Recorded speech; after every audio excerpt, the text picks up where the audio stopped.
Hello दोस्तों। स्वागत है आपका मेरे चैनल इन्वेस्टिंग विद शिवम में। इस वीडियो में मैं बहुत ही इंटरेस्टिंग स्टॉक का एनालाइज करने वाला हूं जिसका नाम है टाटा कम्युनिकेशंस। और इसका क्वार्टरली रिजल्ट Q1 का जस्ट रिसेंटली आया था फ्राइडे या सैटरडे को। उसे मैंने एनालाइज किया था और उसका मैंने एक सेपरेट वीडियो बनाया है जो कि मेरे चैनल पे है, तो आप जरूर उसे भी देखिएगा क्योंकि इनका जो क्वार्टरली 1 का रिजल्ट है बहुत ही अच्छा आया है। इनका प्रॉफिट बहुत ही अच्छा इंक्रीज किया है। तो जरूर वो वीडियो भी आप जरूर देखिएगा। उसका लिंक मैं डिस्क्रिप्शन और कमेंट में डाल दूंगा, तो वहां से आप देख सकते हैं। और अगर आपने मेरे चैनल को सब्सक्राइब नहीं किया है तो फिर से मैं रिक्वेस्ट करूंगा कि जरूर कीजिएगा मेरे चैनल को सब्सक्राइब, क्योंकि स्टॉक को जब एनालाइज करता हूँ तो मुझे बहुत ही ज़्यादा टाइम लगता है उसमें, क्योंकि बहुत मतलब एनुअल रिपोर्ट देखना, उनका क्वार्टरली रिपोर्ट देखना और गूगल गूगल से बहुत डेटा लाना, तो बहुत टाइम लगता है इसमें। अगर आप सब्सक्राइब नहीं किया है तो जरूर सब्सक्राइब कर लीजिएगा और वीडियो को लाइक भी कीजिएगा, इससे मुझे सपोर्ट आपका मिलता रहे। चलिए अब मैं एक चीज दिखाता हूँ आपको। इनका जो है ये शेयर प्राइस जो है मतलब रिसेंटली आप देख सकते हैं, मतलब कोविड क्रैश के टाइम ये 200 कुछ पे चले गया, तब 700 पे चले गया। अब आप सोच रहे हो कि ये तो मतलब 52 वीक हाई पे चल रहा है मतलब स्टॉक प्राइस, तो मैं इसको क्यों खरीदूं, मतलब ये तो ऑलरेडी बहुत ओवर वैल्यूड हो गया है आप कहेंगे। ऑल टाइम 52 वीक हाई पे इसमें कुछ बचा नहीं है, बट ऐसा कुछ है नहीं। मैं आपको समझाऊंगा वीडियो में। अभी भी इस स्टॉक के पास मतलब मैं बताऊंगा अभी स्टॉक बहुत अच्छा है, इसका वैल्यूएशन अभी भी बहुत रीजनेबल है, उतना ज्यादा नहीं हुआ है। तो मैं आपको समझाऊंगा पूरे वीडियो में, तो जो लास्ट तक देखिएगा मेरा वीडियो। जैसे मैं हर स्टॉक में करता हूँ, जब भी स्टॉक एनालाइज करता हूँ तो पहले मैं देखता हूँ कि कंपनी कमाती कैसे है पैसा। तो पहले वो देखते हैं। तो देखिए ये जो कंपनी है ये बस इंडिया में नहीं है, इंडिया से बाहर भी है। अराउंड 8,000 एम्प्लॉयज है और 38 कंट्रीज में, मतलब 38 कंट्रीज में काम करती है, पैसा आता है वहां से। और we offer connectivity to more than 200 countries and across. देखिए अब मैं इनका एक सिंपल बिजनेस समझा देता हूँ क्या है, ठीक है। और बिजनेस ये है कि देखिए आप जो इंटरनेट यूज करते हैं, तो इंटरनेट का डेटा जो है ना वो वायर्स के थ्रू जाता है, ठीक है।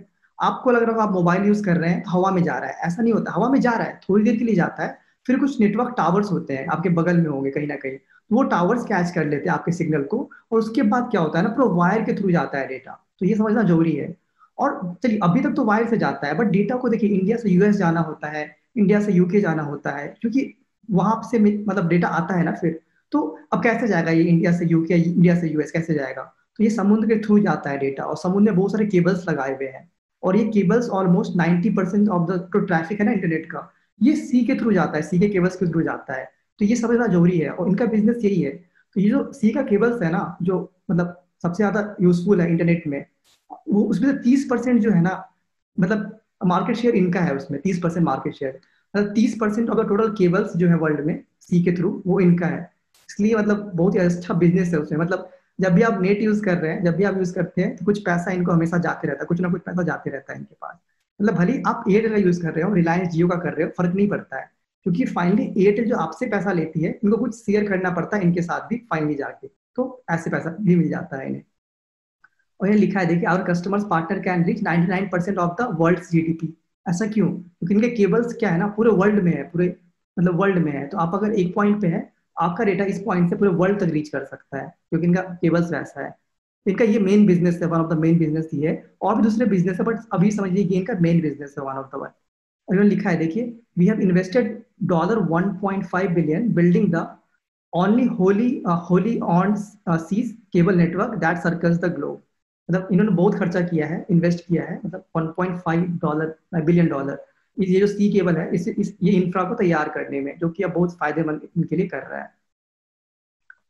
चलिए ये देख लीजिए, सी केबल में आपको दिखा देता हूँ। आप देख सकते हैं डेटा ऐसे ट्रांसफर करता है। देखिए इंडिया में आपका शुरू में, चलिए लैंड से करता है शुरू में, फिर इसको जब यूएस जाना है, कहीं भी जाना है, देखिए सी के थ्रू ट्रैवल करता है। और ये सब केबल्स जो आप देख रहे हैं ना, सी केबल्स, ये टाटा कम्युनिकेशन ने सेटअप किया है पूरा। और इसलिए इनके पास एक पावर रहता है, मतलब क्योंकि इनके पास बेसिकली मतलब वायर है, राइट। किसी को भी यूज करना है तो उनको पैसा देना होगा, फ्री में तो नहीं कर सकते हैं। एयरटेल को यूज करना है, जियो को यूज करना है, किसी बड़ी कंपनी को यूज करना है, किसी को भी करना है, सबको इनको पैसा देना होगा कुछ ना कुछ, अगर इनके केबल्स के थ्रू उनको डेटा सेंड करना है तो। इन्होंने लिखा है कि 25% of the world internet routes, मतलब 25% जो आपका इंटरनेट ट्रैफिक है ना वर्ल्ड का, इनके केबल्स के थ्रू जाता है। 25% समझ सकते हैं आप। और ये मतलब कहीं भी रीच कर सकते हैं, एक जगह दूसरी जगह कहीं भी वर्ल्ड में। और इनके कस्टमर्स देखिए, जैसे इनका जो सेक्टर है सारे सेक्टर्स में है, क्योंकि देखिए डेटा तो सब जगह यूज होता है। आप मैन्युफैक्चरिंग में हो, ई कॉमर्स में हो, आईटी में हो, सर्विसेज में हो, टेक्नोलॉजी में हो, बैंकिंग में हो, मीडिया में हो, हेल्थ केयर, कुछ में भी हो। आजकल तो सब कंपनी मतलब डेटा यूज कर रही है। जैसे आज एग्जाम्पल लीजिए मीडिया। आजकल मीडिया में क्या हुआ है आपका, मतलब ऑनलाइन आप देखते हैं राइट। अब पहले जैसा नहीं रहा कि मतलब डिश टीवी होता था जो सैटेलाइट के थ्रू होता था, अब सब चेंज हो रहा है वो। अब आप डायरेक्टली इंटरनेट के थ्रू देख सकते हैं टीवी, जो भी चेंज हो गया है। तो आप देख सकते हैं कस्टमर्स बहुत अच्छे अच्छे हैं, फॉर्मूला वन इनके कस्टमर्स है, फिर टाटा टेक्नोलॉजी है, सैमसंग है, एमफेसिस है, एचडीएफसी है, जीएम है, माइक्रोसॉफ्ट है, टाटा स्काई है, पैनासोनिक है, एचयूएल है, इसार है।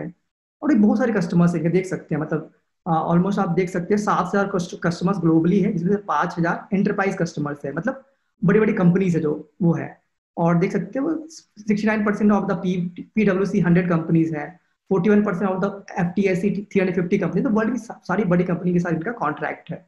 मतलब ये एक तरह से कंपनी है, इनके बहुत सारे कस्टमर्स होते हैं राइट, तो ये सब है। अब इनका बिजनेस देख लीजिए, ओवरऑल थीम देख लीजिए, क्लाउड एंड डेटा सेंटर पे है। मतलब ये खुद से उतना क्लाउड नहीं प्रोवाइड करते हैं, बट हाँ इनका पार्टनरशिप है, जैसे AWS के साथ पार्टनरशिप है, गूगल गूगल के साथ पार्टनरशिप है, माइक्रोसॉफ्ट के साथ पार्टनरशिप है, तो उनके थ्रू क्लाउड सर्विस प्रोवाइड करते हैं। प्लस आप देखेंगे सिक्योरिटी प्रोवाइड करते हैं, क्योंकि अगर इंटरनेट पर डेटा जा रहा है सिक्योरिटी जरूरी है। फिर नेटवर्क तो ऑफकोर्स है ही इनका, तो वो तो है ही। फिर मोबाइल में भी जो आप वॉइस कॉल करते हैं, जो इंटरनेशनल ये सब करते हैं, उसमें भी इनका अच्छा वो है, मार्केट शेयर है। फिर मीडिया में तो अब आ ही गए, क्योंकि अब देखिए अब क्या होता है, आईपीएल आपका होता है, और सारे बहुत सारे ऑनलाइन इवेंट्स होते हैं राइट, जो लाइव टेलीकास्ट किया जाता है आपको। तो वो कैसे होता है, मतलब आप देखते हैं थोड़ा भी डिले नहीं होता, तुरंत आ जाता है आपके स्क्रीन पे, क्योंकि वो नेटवर्क प्रोवाइड करते हैं जहाँ से वो डेटा जाता है इतना फास्ट और आपके पास आता है। तो वहां पे भी इनका अच्छा बढ़ रहा है पैसा वहां से भी। जैसे आप कंट्री वाइज देखेंगे इनका कहाँ से रेवेन्यू आता है, तो आप देख सकते हैं एपेक मतलब एशिया पैसिफिक, मतलब मोस्टली इंडिया, ये सब एशिया से अराउंड 10% आता है अभी, यूरोप से 14%, इंडिया से 38%, अमेरिका से 25%, और MENA से 7.7 और ग्लोबल 3.3। देख सकते हैं सबसे ज्यादा अमेरिका और इंडिया से आता है अगर आप देखेंगे इनका मतलब ओवरऑल रेवेन्यू। तो थोड़ा डाइवर्सिफाइड है, क्योंकि ये बहुत सारे कंट्रीज में प्रेजेंट है, तो इसलिए इनका थोड़ा डाइवर्सिफाइड है ये। और इनका स्ट्रैटेजी देखिए आगे के लिए क्या है, कि प्रॉफिटेबल डेटा रेवेन्यू ग्रोथ। मतलब इनका देखिए इनका जो मेन बिजनेस है वो डेटा सेगमेंट का है।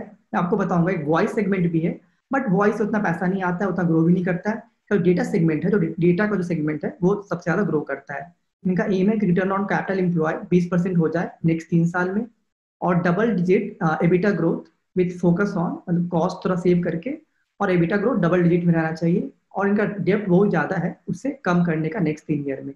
ये सब इनका मतलब मेन स्ट्रैटेजी है नेक्स्ट, मतलब 3-4 साल के लिए। और इसमें आपको यहाँ दिखा रहा हूँ, इसमें मैंने आपको बताया इनका मीडिया सेगमेंट का राइट, वो भी अच्छा इमर्ज कर रहा है इनके लिए, ग्रोथ अपॉर्चुनिटी अभी नया है। बट आप देखिए अब क्या हो रहा है कि सारे हॉट स्टार, नेटफ्लिक्स, ये सब इंटरनेट सर्विस है राइट, तो ये सब भी केबल्स यूज करती है, मतलब डेटा ट्रांसफर करने के लिए, मतलब जो टाटा कम्युनिकेशन केबल्स है वो यूज करती है। तो अगर किसी को लाइव स्ट्रीमिंग करना है, तो लाइव स्ट्रीमिंग में दिक्कत ये है, लाइव स्ट्रीमिंग में डिले नहीं होना चाहिए, जैसे आईपीएल है, अगर डिले हो जाएगा तो आपको मतलब फिर आपको स्कोर जल्दी दिख जाएगा, और यहाँ मतलब टीवी पे आप लेट से देखेंगे, तो वो नहीं होना चाहिए। उसके कारण बहुत सारी कंपनी इनके साथ पार्टनरशिप करती है, कि मुझे मतलब मेरा डेटा जो है मतलब केबल्स के थ्रू मुझे जल्दी से मतलब ट्रांसफर करो एक जगह से दूसरी जगह तक, और भी हेल्प लेती है ये सब चीज में। आप देख सकते हैं ये बहुत ही मतलब लाइव लाइव स्ट्रीमिंग में आप घुस चुके हैं ये, और अच्छा कर रहे हैं। और इन कस्टमर देख सकते हैं, स्काई है, स्टार स्पोर्ट्स है, जो बेसिकली आईपीएल हो गया, आईपीएल है, सोनी है, क्योंकि ये सब लाइव चीज, जैसे आपने देखा वो लाइव मैचेस आते हैं, लाइव फुटबॉल मैचेस आते हैं, लाइव क्रिकेट मैच आते हैं, सब कुछ लाइव आता है। तो वो सब फास्ट करने के लिए इनका हेल्प लेती है इसका टाटा कम्युनिकेशन का। और चलिए अब इनका मैं बिजनेस बताता हूँ थोड़ा, इनका डिविजन डिफरेंट सेगमेंट्स बताता हूँ क्या क्या है। देखिए इनका ट्रेडिशनल सेगमेंट है, जो उनका ट्रेडिशनल सेगमेंट क्या है, ट्रेडिशनल मतलब ओल्ड सेगमेंट है। तो वो जो आपको मैंने बताया ना केबल्स का, जो उसमें पैसा इनको मिलते रहता है राइट, वो केबल्स उनका है, जो भी डेटा जाएगा वहां से तो उनको पैसा मिलते रहता है। ये उनका ट्रेडिशनल सर्विस है, मतलब ओल्ड टाइप का सर्विस है जो पहले से है। इसमें जैसे इंटरनेशनल प्राइवेट लाइन हो गया, मतलब जैसे आप किसी कंपनी को प्राइवेट लाइन चाहिए, मतलब प्राइवेट मतलब उनको प्राइवेटली सेंड करना है कुछ डेटा राइट, तो वो लाइन चाहिए, खरीदना पड़ता है टाटा कम्युनिकेशन से। और इथरनेट तो हो ही गया, मतलब किसी बहुत सारी कंपनी होती है राइट, उन्हें अपनी ऑफिस के लिए इंटरनेट सर्विस चाहिए होता है राइट, तो उसमें भी टाटा कम्युनिकेशन एक मतलब की कंपनी है वहां पे। फिर और भी ऐसे मोबिलिटी हो गया, वीपीएन हो गया, अगर वीपीएन सर्विस चाहिए, ये सब तो ये सब ओल्ड है, ट्रेडिशनल है, मतलब पहले से इनका बिजनेस है। बट इनके पास अब ग्रोथ सर्विसेज भी है, जिनको इनको जो मतलब बेसिकली थोड़ा फास्ट ग्रो कर रहे हैं ग्रोथ सर्विसेज। तो वो क्या है, वो है मतलब यूनिफाइड कम्युनिकेशन, कुछ है ये यूनिफाइड कम्युनिकेशन है, मतलब अगर आपको मैं इजी में समझाऊं तो जैसे आप यूज करते होंगे, टीम्स यूज करते होंगे, जूम यूज करते होंगे, ये सब जो यूज कर रहे हैं ना आप, अभी वीडियो कॉन्फ्रेंसिंग के लिए जो एप्स यूज करते हैं आप राइट। तो ये सब मतलब अगर फास्ट होना है उससे, तो टाटा कम्युनिकेशन हेल्प करती है वो सारे कस्टमर्स को, जूम को हेल्प करती है, माइक्रोसॉफ्ट को हेल्प करती है कि ये सब अच्छे से हो पाए, जो उनका वीडियो कॉन्फ्रेंसिंग सॉल्यूशन है वो अच्छे से काम करे। तो वहाँ पे ये पहला वाला पार्ट आता है। और भी इनके बहुत सारे, जैसे क्लाउड में घुस चुके हैं, थोड़ा क्लाउड प्रोवाइड करते हैं, क्लाउड सर्विसेज ये सब प्रोवाइड करते हैं, प्लस थोड़ा स्ट्रीमिंग सर्विस मैंने जैसे आपको बताया, स्ट्रीमिंग लाइव स्ट्रीमिंग प्रोवाइड करते हैं।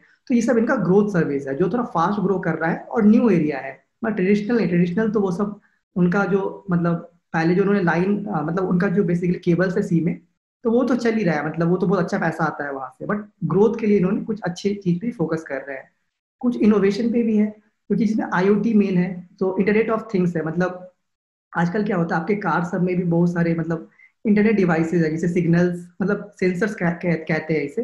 ये सिग्नल्स हमेशा हर जगह जाते रहते हैं, कहीं ना कहीं जाते रहते हैं। तो ये सब में भी इन्वेस्ट कर रहे हैं, और उसके साथ साथ इनके सब्सिडीज भी हैं दो। तो उनसे उतना ज्यादा रेवेन्यू नहीं आता है, अराउंड आई थिंक 10% आता है रेवेन्यू, बट उनके दो सब्सिडीज भी है। तो ये सब जो है ना, traditional service, growth service, innovation service और सब्सिडीज, ये सब डेटा सेगमेंट के अंदर आता है। ठीक है, इनका मेन जो पैसा आता है वो डेटा सेगमेंट से आता है। बट इनका एक और सेगमेंट है, वॉइस का सेगमेंट है, जो आप बात करते हैं राइट, फोन पे अगर बात करते हैं आप, जैसे रिलायंस जियो से या एयरटेल से राइट, तो उसमें ये हेल्प करते हैं, मतलब आपका बेसिकली जो कम्युनिकेशन होता है उसमें भी हेल्प करते हैं। बट उसमें उनका उतना रेवेन्यू आता नहीं है, बट एक सेगमेंट है इनका वॉइस सेगमेंट, जो ओल्ड सेगमेंट है, उतना पैसा भी इससे आता नहीं है। चलिए इनको दिखा देता हूँ आपको डिफरेंट सेगमेंट से इनको कितना पैसा आता है, जो कि इंपॉर्टेंट है। देखिए इनका वॉइस से जो आता है, अगर आप टोटल रेवेन्यू देखेंगे ना, टोटल रेवेन्यू में से कितना परसेंट वॉइस से आता है, कितना डेटा से आता है। तो वॉइस से देखिए, अगर क्वार्टर बाय क्वार्टर देखिए, तो अब लेटेस्ट में देखिएगा जून 2020 में तो अराउंड 18% आता है, और जो धीरे धीरे कम हो रहा है, आप देख सकते हैं 21% से 18% हो गया है। अगर आप डेटा में देखिएगा तो ये बढ़ते जा रहा है, देखिए 78% से अब ये 81% हो गया है रिसेंट क्वार्टर, जो जून 2020 का क्वार्टर है। और डेटा सेगमेंट में इनका 4 डिवीजन है, जो मैंने आपको पहले बताया। ट्रेडिशनल सर्विस जो देखिएगा उसमें थोड़ा सा कम हो रहा है, 63% से आप देखिएगा 61% हो गया है। इसका ग्रोथ सर्विस थोड़ा कंट्रीब्यूशन उसका बढ़ रहा है, तो थोड़ा फास्ट ग्रोइंग है, ऊपर से मार्जिन भी अच्छे हैं इसमें। तो 24% से इसका कॉन्ट्रीब्यूशन अब अराउंड 26% हो गया है। और रेंटल्स तो कुछ ज्यादा नहीं है इनका, मतलब 1% आता है, और कोई खास नहीं है ये कुछ उतना। सब्सिडीज जो है उससे उससे इनका अराउंड 10% आता है, तो वो भी उनका मेन बिजनेस नहीं है। मेन बिजनेस इनका आप देख सकते हैं ये तीन है, मतलब ये सॉरी, वॉइस से थोड़ा अराउंड 18% आता है, और ट्रेडिशनल सर्विस और ग्रोथ एंड इनोवेशन से, इन तीनों से इनका मोस्टली आप देख सकते हैं अराउंड 90% आ जाता है, इसी से रेवेन्यू आता है। तो ये तीन मेन है। अगर आप एबिटा देखिएगा, मतलब अर्निंग्स कहाँ से आता है ज्यादा, तो आप देख सकते हैं कि वॉइस से वही 20% रेवेन्यू आता है, बट अर्निंग्स कुछ नहीं आता है, 6% ही आता है, क्योंकि वॉइस से कुछ इनका खास नहीं है, मार्जिन ये सब खास नहीं है वॉइस में। डेटा से देखिए इनका 93% इनका पैसा, मतलब अर्निंग्स डेटा डेटा सेगमेंट से आता है। उसमें ट्रेडिशनल सर्विस से अभी भी अराउंड 96% एबिटा आता है। मतलब अभी भी इनका मेन अर्निंग जो है, देखिए रेवेन्यू में भले ही थोड़ा चेंज हुआ है, बट अर्निंग्स अभी भी इनका मोस्टली ट्रेडिशनल सर्विस से आता है। ग्रोथ एंड इनोवेशन सर्विस से देखिएगा, तो इसमें देख सकते हैं मतलब लॉस ही चल रहा था, मतलब प्रॉफिट आ ही नहीं रहा था। इस क्वार्टर में थोड़ा सा प्रॉफिट आया, 1.4% बढ़ा है। देखिए इसमें ये ग्रो बहुत फास्ट कर रहे हैं इनका रेवेन्यू, बट इनका मार्जिन उतना अच्छा अभी तक हुआ नहीं है। मतलब फास्ट ग्रो कर रहे हैं, बट इन्वेस्टमेंट अच्छा कर रहे हैं, बट हाँ अभी वो प्रॉफिट में टर्न नहीं हुआ है, टाइम लगेगा टर्न होने में। अगले 2-3 साल में अच्छा इसमें प्रॉफिट दिखना चाहिए, बट थोड़ा टाइम लगेगा उसमें। और रेंटल्स और सब्सिडीज को मैं छोड़ देता हूँ, उतना मेन पार्ट है नहीं। एक चीज अभी आपको मैं दिखाता हूँ कि ये ग्रोथ सर्विस आप देख रहे होंगे कि मतलब यहाँ पे थोड़ा कंट्रीब्यूशन अच्छा हो गया राइट, थोड़ा सा बढ़ गया है सेगमेंट। तो आपको एक चीज दिखाता हूँ आपको, मतलब आपको मैंने यहाँ भी दिखाया ना कि रेवेन्यू जो ग्रोथ सर्विस में वो बढ़ रहा है, 24% से 26% हो गया राइट। तो यहाँ देखिए ये मैंने क्या किया है, ग्रोथ सर्विस जो है उसमें भी थोड़ा डिवीजन है, 4-5 डिवीजन है। तो मैं थोड़ा इसको आपको दिखाना चाह रहा था। ये जो पहला सेगमेंट आपको दिख रहा है, इसमें रेड लाइन है यूसीसी का, इसका मतलब यूनिफाइड कम्युनिकेशन होता है, जो कि बेसिकली मैंने आपको बताया राइट। अभी जो वर्क फ्रॉम होम हो गया है और बहुत कोई लोग video video conferencing solution use कर रहे हैं, उसमें उन्हें ये मतलब ये इनका one of the main product है, जो बहुत अच्छी अच्छी कंपनी यूज कर रही है वीडियो कॉन्फ्रेंसिंग के लिए। तो इसमें आप देख सकते हैं कि इनका कंट्रीब्यूशन पहले 31% हुआ करता था 2019 जून में, अब जाके 41% हो गया जाके इससे कंट्रीब्यूशन, रेवेन्यू कंट्रीब्यूशन, क्योंकि वर्क फ्रॉम होम जब हुआ है तो ये बहुत बढ़ रहा है इनके लिए, बहुत फास्ट बढ़ रहा है। इनका ग्रोथ देखिएगा अगर रेवेन्यू में, तो ये तो मार्केट मतलब इनका शेयर था, मतलब कितना कितना परसेंट रेवेन्यू आ रहा है इससे, यूसीसी से। और अगर ग्रोथ आप देखिए, इसका ग्रोथ क्या हुआ है ईयर ऑन ईयर, तो देख सकते हैं आप 16% ग्रो किया था मार्च क्वार्टर में जब वर्क फ्रॉम होम शुरू हुआ था, और इस क्वार्टर में 57% ग्रो किया है। मतलब इससे बहुत अच्छा इनका ग्रोथ आ रहा है। और इन्होंने देखिए, मैंने एक मतलब इनका कॉन्फ्रेंस कॉल में पढ़ा था, उसमें लिखा हुआ था कि इनका एसआईपी ट्रंकिंग का बेसिकली एक सॉल्यूशन है, जो एसआईपीटी यहाँ लिखा हुआ है। तो उन्होंने लिखा है कि मतलब ये जो है ये बंडल करके देते हैं सिस्को को, टीम्स को, फिर अच्छी अच्छी बड़ी बड़ी कंपनी को। इन्हें इन्होंने लिखा है देखिए कि Zoom is one of our top 5 SIP trunking customers. मतलब ऑफकोर्स वो सॉल्यूशन जो है इनका यूसीसी और एसआईपी का, वो जूम, माइक्रोसॉफ्ट, गूगल सब यूज कर रही है। तो उसका डिमांड बढ़ रहा है, थोड़ा रेवेन्यू भी यहाँ, ग्रोथ भी बढ़ रहा है उसके कारण। इनका कैपेक्स देख लेते हैं कैसा है, कैपिटल एक्सपेंडिचर देख लेते हैं। तो सस्टेनेंस क्या होता है कि देखिए इनका जो इंफ्रा है उसको कुछ ना कुछ तो पैसा इन्वेस्ट करते रहना होता है उसे मेंटेन ही करने के लिए।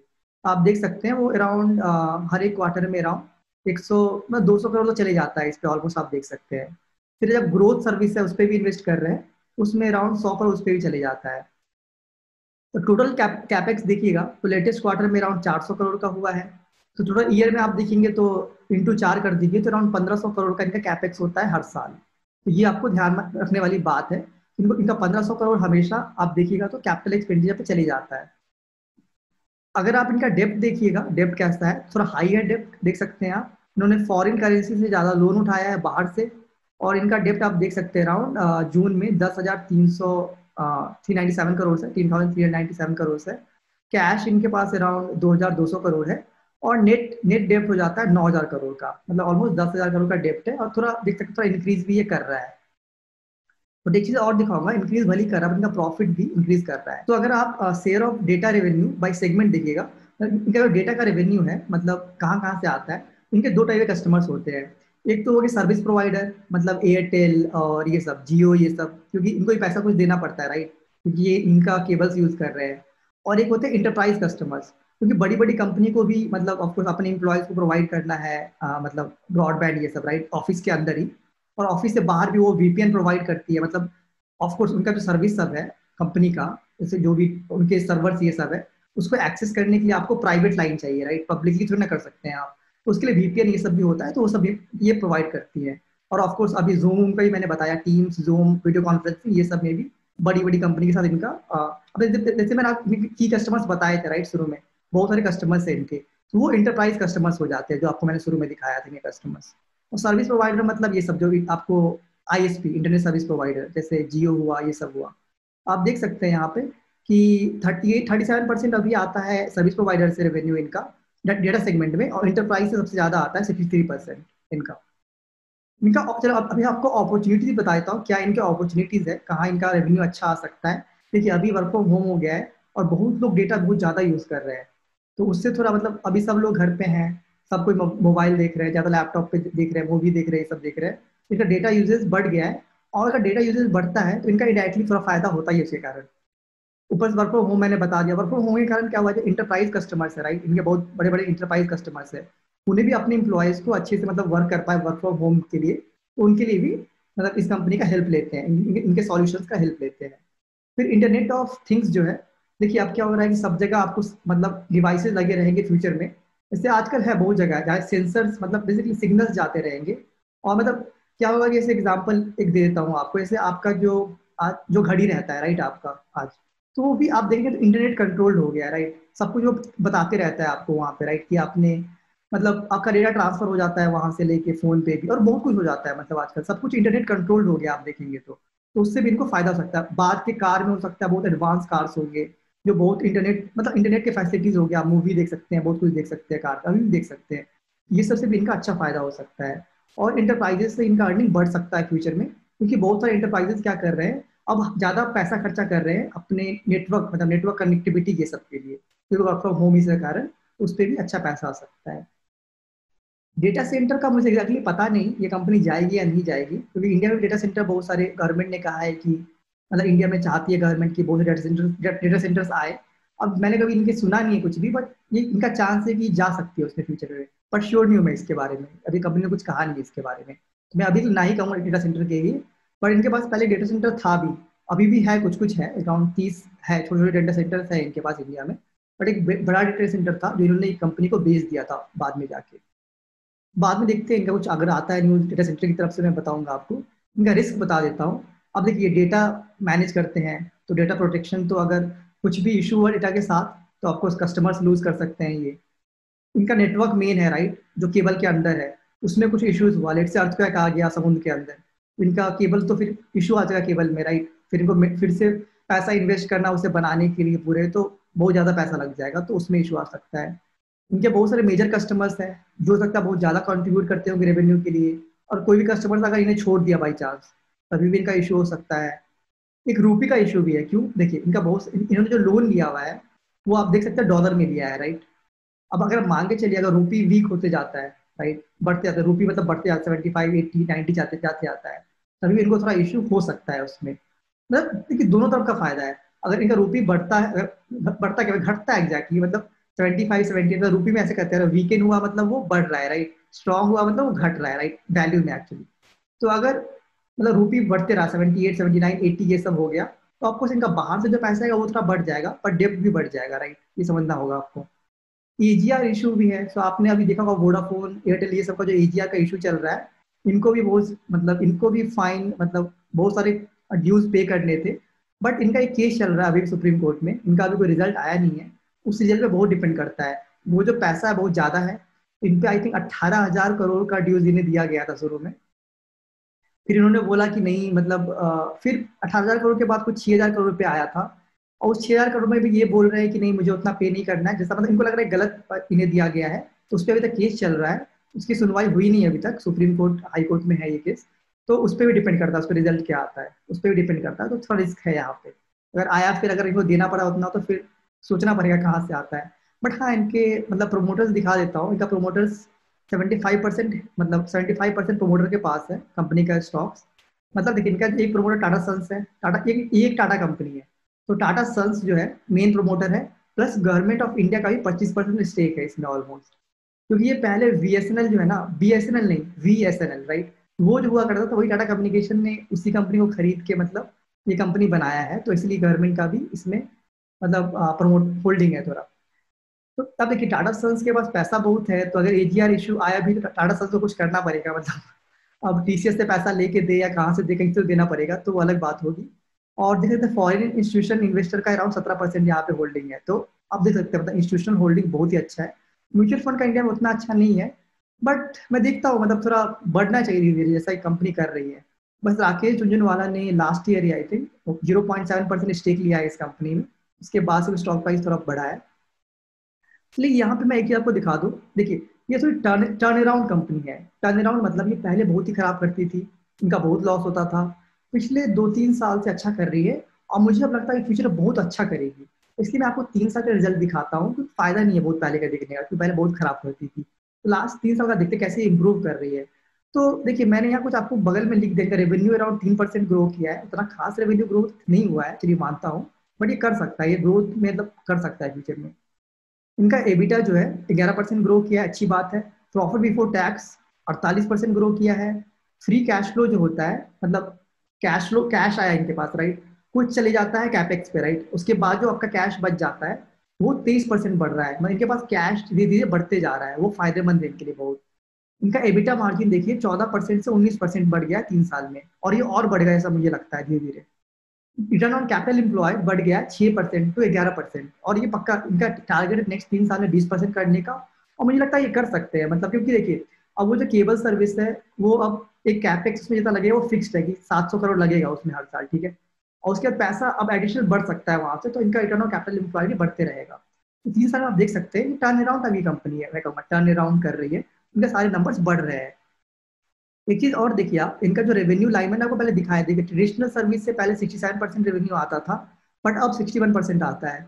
और ग्रोथ एंड इनोवेशन से अराउंड जो थोड़ा फास्ट ग्रोइंग है रेवेन्यू के टर्म्स में, उनमें से 20% आया करता था, अब 26% आता है, क्योंकि थोड़ा चेंज हो रहा है, और ट्रेडिशनल सर्विस का थोड़ा कम हो रहा है, ग्रोथ सर्विस का कंट्रीब्यूशन ज्यादा हो रहा है।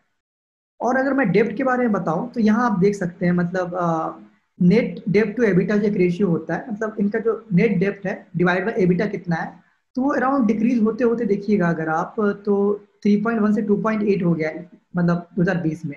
ये भी कम हो रहा है, और रेशियो ठीक है, मतलब अगर आप देखिएगा अगर एजिया का इशू नहीं आया तो ये आराम से इंटरेस्ट ये सब पे कर सकते हैं आराम से, ऐसा कुछ नहीं है। अगर इनका कैश फ्लो ये मेंटेन रहा तब, कुछ इशू आया अगर प्रॉफिट्स में, तो अलग बात है।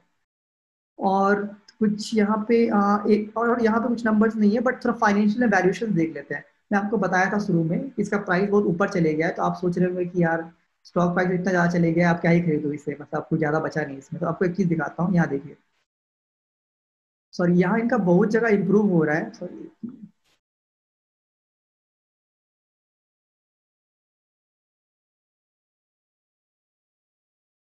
सो ये जो वैल्यूएशन और फाइनेंशियल रिपोर्ट है, ये मैं मोतीलाल ओसवाल के एक ब्रोकरेज रिपोर्ट से लाया हूँ। तो आप देख सकते हैं इसका अर्निंग, इनका अर्निंग पर शेयर 14 में मतलब देख सकते हैं कैसे निगेटिव चले गया था, उतना खास कंपनी अच्छा कर नहीं रही थी। बट अब थोड़ा अच्छा हो गया है, 20 में देख सकते हैं 10 हो गया है इनका अर्निंग पर शेयर। और मतलब 21 में अकॉर्डिंग टू मतलब मोतीलाल ओसवाल ये 38 हो जाएगा, मतलब 4 गुना हो जाएगा। और 22 में ये 51 हो जाएगा। तो समझ सकते हैं कितना पोटेंशियल है इसके पास। इनका कैश अर्निंग पर शेयर देखिएगा, मतलब हर शेयर कितना कैश अर्न कर रही है। वो 93 रुपीज हो गया है, ये भी ग्रोथ करेगा, देख सकते हैं। अब चलिए प्राइस टू अर्निंग रेशियो देखते हैं, वैल्यूएशन में अगर देखना है कुछ रेशियो दिखाता हूँ।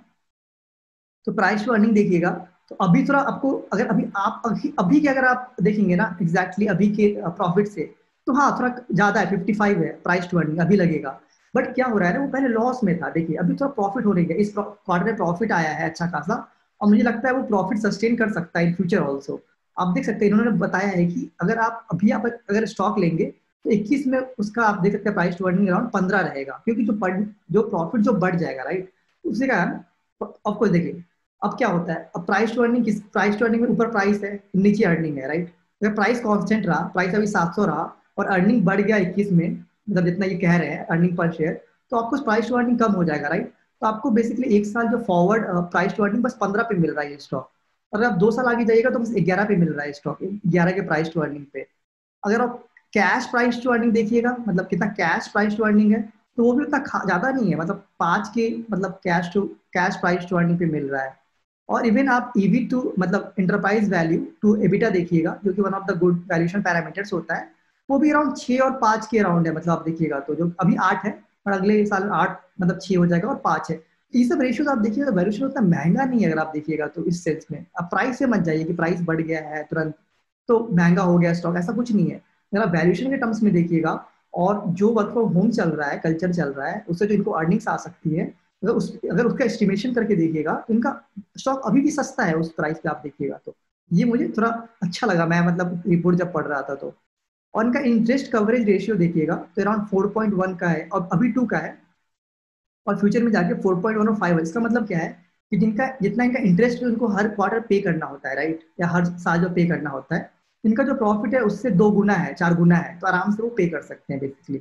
अगर अगर देखिए, अगर एक से कम होता है इसका मतलब वो पे ही नहीं कर पाएंगे, थोड़ा कम पे कर पाएंगे। एक से ज्यादा होता है मतलब उनके पास आराम से पैसा है पे करने के लिए इससे।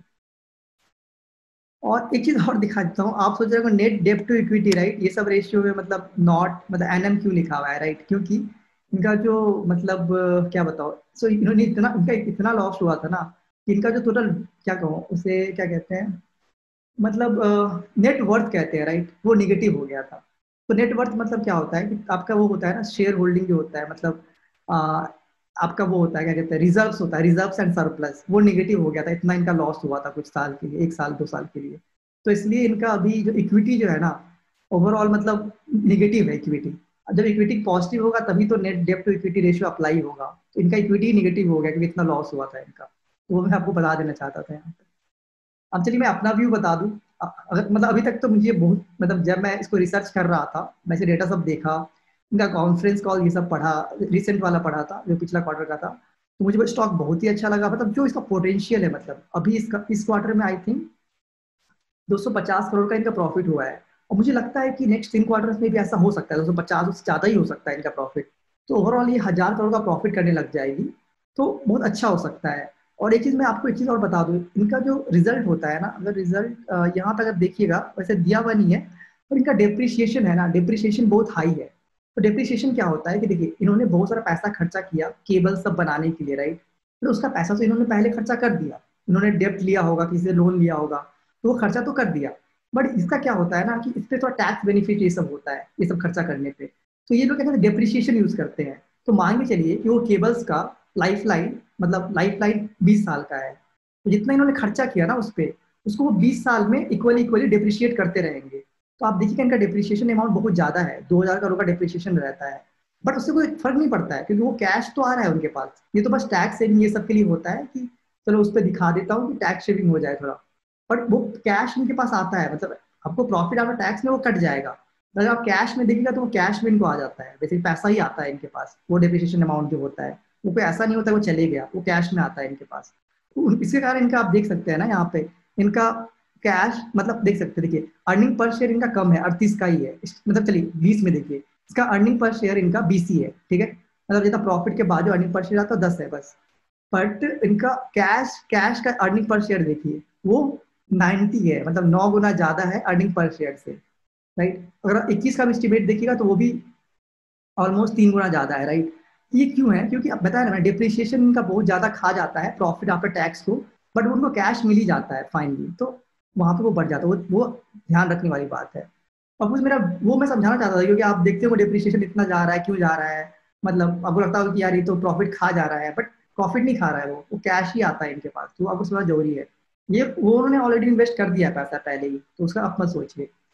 अब देखिए ये, अब ये टाटा ग्रुप कंपनी है, तो ऑफकोर्स मतलब मैनेजमेंट ये सब अच्छा है इनका, ये अच्छी गुड टर्न अराउंड स्टोरी इनका अच्छा चल रहा है अभी तक, जो टर्न अराउंड कर रही है, इनका मार्जिन बढ़ रहा है, प्रॉफिट बढ़ रहे हैं, इनका डेप्ट भी ये ट्राई कर रहे हैं, मतलब थोड़ा जो कवरेज होता है डेप्ट का वो भी बढ़ रहा है, तो धीरे धीरे सब कुछ अच्छा हो रहा है इनका, इनके पास कैश अच्छा, कैश का फ्लो अच्छा आ रहा है कंपनी के पास।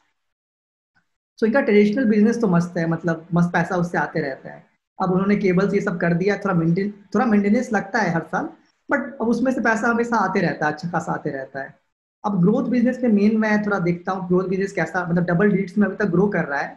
और इनका जो यूसीसी बताया था मैंने, राइट, यूनिफाइड कम्युनिकेशन का जो सर्विस है जो ये प्रोवाइड करते हैं बड़ी बड़ी अपने कस्टमर्स को, राइट, वो अच्छा ग्रो कर रहा है, जैसे आपको मैं दिखाया था। पिछले क्वार्टर में अराउंड 57% ग्रो किया है। इनका वैल्यूएशन देखिए बहुत ही रिजनेबल वैल्यूएशन है, कोई खास महंगा वैल्यूएशन है नहीं। प्राइस अर्निंग आपने देखा होगा तो कोई खास नहीं है। अगले साल अराउंड 15 पे ट्रेड कर रहा है, अगर 1 ईयर फॉरवर्ड देखिएगा तो। अगर आप ईवी टू एबिटा देखिएगा तो वो भी 5-6 का है। तो कोई ज्यादा भी महंगा स्टॉक है नहीं, मैं तो कहूँगा ठीक ठाक ही है। जो ग्रोथ इनका है उससे तो सस्ता भी कह सकता हूँ, जो इनका ग्रोथ मुझे दिख रहा है आगे जाके। और इनका डेप्थ का थोड़ा इशू है, मतलब डेप्थ तो है ऑफकोर्स, अराउंड 10,000 करोड़ का। बट इनका कैश फ्लो, अगर इनका कैश फ्लो ये रहा जो है अभी, तो आराम से मैनेज हो सकता है मेरे अंदाज से, जैसे आपको मैंने दिखाया था। तो इनका कैश फ्लो अगर अच्छा रहा, कैश मतलब इनका बिजनेस अच्छा करते रहा, कैश फ्लो अच्छा रहा, तो आराम से डेप्थ मैनेज हो जाना चाहिए। और कुछ इशू आया, अगर मतलब कंपनी लॉस में जाने लग गई फिर से, तो वहाँ इशू आ सकता है। और नेक्स्ट क्वार्टर से इसके 2-3 क्वार्टर मुझे लगता है बहुत अच्छा हो सकते हैं, क्योंकि वर्क फ्रॉम होम चलने वाला है कुछ, अभी तो आराम से चलेगा कम से कम 2-3 क्वार्टर से, मुझे लगता है कि 2-3 क्वार्टर में ये अच्छा कर सकती है। मतलब पूरा डेटा, मतलब बहुत लोग ज्यादा इंटरनेट यूज कर रहे हैं, ऑफिस से ज्यादा यूज कर रही है। फिर वीडियो कॉन्फ्रेंसिंग बहुत यूज हो रहा है, उससे बहुत फायदा हो सकता है।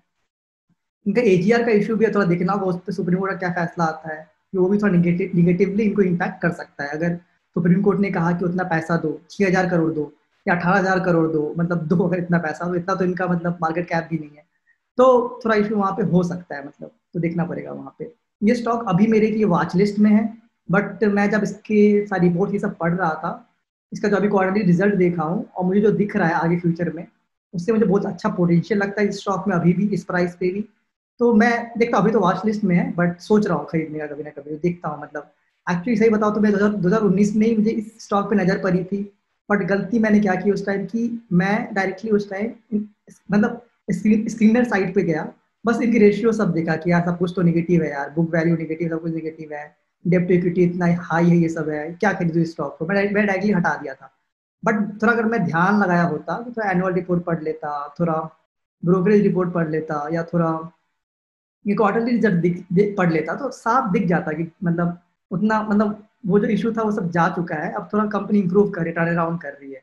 पर वो मैंने देखा नहीं उस टाइम, वो मेरी गलती थी। उस टाइम तो प्राइस आई थिंक 300 पे था, आई थिंक, जब मैं इस थोड़ा शुरू में थोड़ा देखा था, तो पहली बार देखा था इसे। तो अभी जब क्वार्टरली रिजल्ट आया तो मैं थोड़ी अच्छी से और से देखा, तब मुझे थोड़ा ध्यान से देखा, तो सारा मैंने आपके साथ शेयर किया है। तो अगर आपको मेरा जो स्टॉक एनालाइज मैंने किया है, अगर आपको पसंद आया तो जरूर प्लीज सब्सक्राइब जरूर कीजिएगा मेरे चैनल को, कि मैं ऐसे मतलब एनालिसिस आपके साथ शेयर करते रहूँ हमेशा, थोड़ा और इंकरेजमेंट मिलता है मुझे, थोड़ा मोटिवेशन ज़्यादा मिलता है शेयर करने के लिए। जरूर सब्सक्राइब कर दीजिएगा मेरे चैनल को। सो इस वीडियो में इतना ही। और आप भी अपना टाटा कम्युनिकेशन का जो भी अगर आपके पास शेयर है या आप इन्वेस्ट करना चाहते हैं, तो अपना व्यू भी आप कमेंट से बताइएगा, और मैं अगर कुछ हेल्प कर सकता हूँ तो मैं भी आपको, अगर कुछ कुछ पूछना हो आपको, जरूर पूछिएगा, मैं भी उसमें हेल्प कर सकता हूँ, अगर कर सकता हूँ तो मैं जरूर उस पर करूँगा। तो इस वीडियो के लिए इतना ही। धन्यवाद।